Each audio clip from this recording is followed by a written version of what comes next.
5 seconds of an old anime opening, either if it's Nuyasha, Dragon Ball, Naruto, whatever yours is.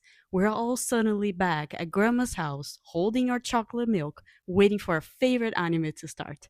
And that got me thinking, maybe we're not nostalgic for old anime specifically. Maybe we're nostalgic for the way we experienced it back then. Hello, fellow geeks. I'm Cora, and welcome to my channel where we spend way too much time talking about anime. So let's get started. Let's agree here. We all share the same experience when it comes to hearing an opening song from an old anime. It's like a time machine.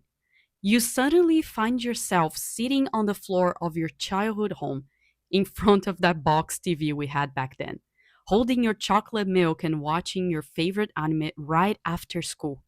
You can almost remember the smell coming from the kitchen, and you just knew someone was cooking something yummy.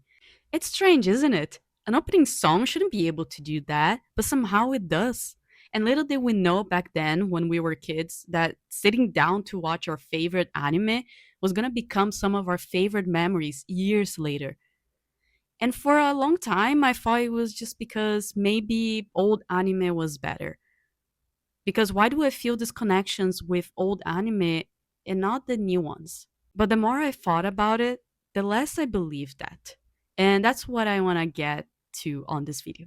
Remember when we didn't know the cartoons we were watching were actually anime?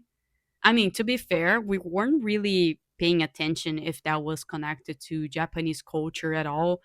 I was at least just thinking if Inuyasha was finally gonna forget about Kikyo, or if today was the day that Goku was gonna die. Those were the only concerns for me. But eventually we learned those cartoons were called anime. And suddenly a whole new world opened up to us. We started to learn that there were more out there than what we would see at Cartoon Network. We started going to conventions, buying manga, learning how to make cosplays. We started building communities with people that were as crazy with anime as we were back then. And we still are, actually. Anime stopped being something that we were just watching and started to become who we were. And I think that's why revisiting those shows feels so nostalgic. They are tied to the version of ourselves that discovered them. Ooh, that fell a little bit deep, didn't it? But either way, I think that's why we feel so connected to old anime. But then you must be thinking now, okay, you might be right on that.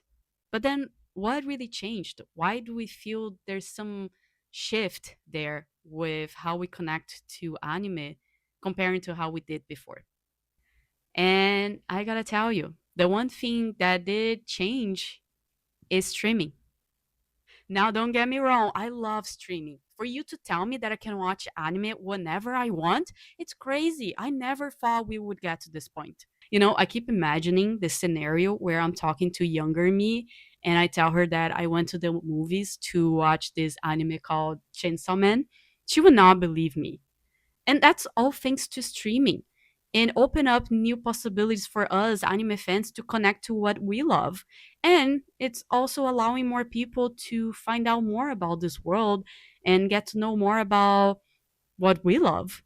I mean, I know we feel a little bit like, hey, that was something that only the weird kids watched and now everyone's loving it. But there's something good about it. We can talk to more people about it. That's good, right? Right? Right? But I have to say, I think we quietly lost a few things along the way because of streaming. Not because it made anime worse or anything like that. It just changed the way we experience the stories, comparing to how we did back then.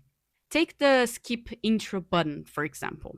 Now I click on it too, believe me. Netflix or Crunchyroll literally asks me, hey, do you want to skip this intro? Yep. You know why? Because we're busy. We want to get to the episode as soon as possible. We want to get to the next anime of our ever growing watch list.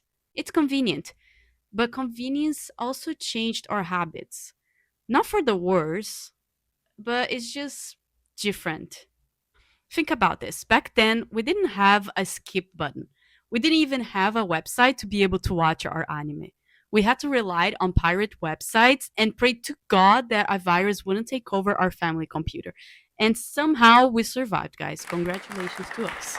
We also relied a lot on those YouTube channels that would upload half of an episode on those really small screens, if you know what I'm talking about. We couldn't really binge an entire season back then. We had to wait sometimes months or even years for the next episode. And to be honest, I think that's what made episodes special back then. The waiting time made it more special. Because when it would come out, we would enjoy every little bit of it. Every opening, every ending, every recap. We would learn every lyrics of the opening songs and sing to it, even if we didn't understand, because, it was in Japanese. And I think that's why when we hear 5 seconds of an opening song, it brings that nostalgic feeling because it remembers us of places, people, feelings. We'll take those moments and we remember every little detail of it. It reminds us of our version back then when we would sit down and watch that episode or season that finally came out. And I think there's another reason why we feel this big shift when it comes to comparing how we experienced anime back then to how we experience today. Is because back then anime felt new. Every character development, every plot twist, it was original and it felt different for us. But as time went on and we started to consume anime like crazy, especially with streaming, it stopped feeling that way. It didn't feel different anymore. But that's why I don't think it's fair to say, oh, see, yeah, old anime is better. No, there are great new anime out there. For example, Attack on Titan, no one saw that coming, let's agree. Gashakuta, I have no idea what's going on, and I'm really waiting for the next season. I might even start reading the manga. So there are still new anime coming out that have original plots and catch us by surprise. But that's why I say that experiencing something for the first time is only once. The second and the third time, it becomes a little bit repetitive, and you need something new to change that. And I feel that a lot of new anime are doing that nowadays. I'm pretty sure that new generations of today are starting to watch Demon Slayer, Jujutsu Kaisen, or even Spy X Family, are listening to their opening songs and enjoying and creating memories today that years later they're going to look back and feel that nostalgic feeling that we feel today. The only difference between us and this new generation is that we experienced anime in a different way. Back then, we weren't trying to finish a watch list. We weren't rushing to get to the next anime. We were present. And we can still do that today. And nostalgia maybe doesn't mean that things today are not good and that's why you miss it so much. I think it's just because you have memories that actually matter. You build memories back then that matters today and are worth to go back to. And you should be happy. We all should be happy that we created great memories to the point that we just want to go back in time and live it again. But we can also recreate these new memories. Not really recreate, but create new ones, let's say. Bring those new experience to maybe our kids or our cousins. Who knows? Now, I want to ask you, what is that one anime opening song that brings you back to your childhood? I really want to read it down in the comments. I feel we're going to unlock a lot of memories together.